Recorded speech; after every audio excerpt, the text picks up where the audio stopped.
Mesdames, Messieurs, bonjour. Ravi de vous retrouver pour cette nouvelle édition du JT Cultures et Marchés. Nous commencerons cette émission en évoquant les premières incertitudes sur le devenir du blé pour la nouvelle campagne. Nous surveillerons ensuite les fortes pluies observées en Australie avant de comprendre pourquoi la production américaine record d'éthanol peut soutenir les cours du maïs. Enfin, nous évoquerons l'important écart de prix entre le blé français et l'argentin.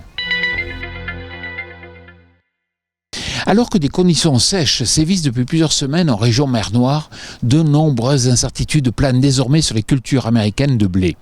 En effet, le risque climatique revient sur le devant de la scène et les premières notations des cultures aux États-Unis sont particulièrement décevantes.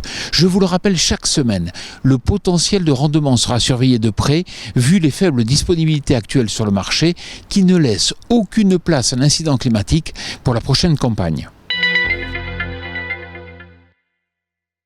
Alors que les récoltes de blé et d'orge sont prometteuses, l'Australie est dans le viseur de nombreux opérateurs.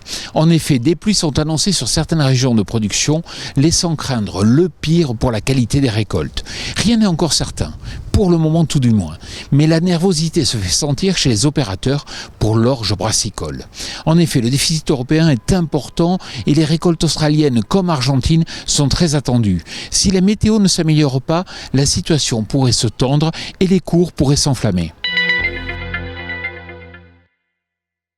Les prix de l'éthanol flambent depuis plusieurs semaines en Europe comme aux États-Unis. En effet, les marges de production d'éthanol sont confortables et la production américaine dépasse le 1 million de barils par jour, un record. Rappelons que le maïs utilisé pour les biocarburants outre-Atlantique représente le deuxième débouché de cette céréale. La bonne tenue de l'éthanol participe donc à la fermeté des cours du maïs américain et c'est un soutien important à l'heure où les récoltes de maïs se terminent tout juste et les disponibilités arrivent en quantité sur le marché.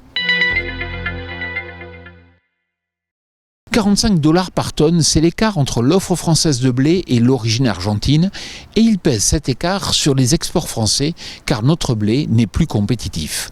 Cela s'est d'ailleurs aggravé ces dernières semaines car le prix du fret maritime a chuté.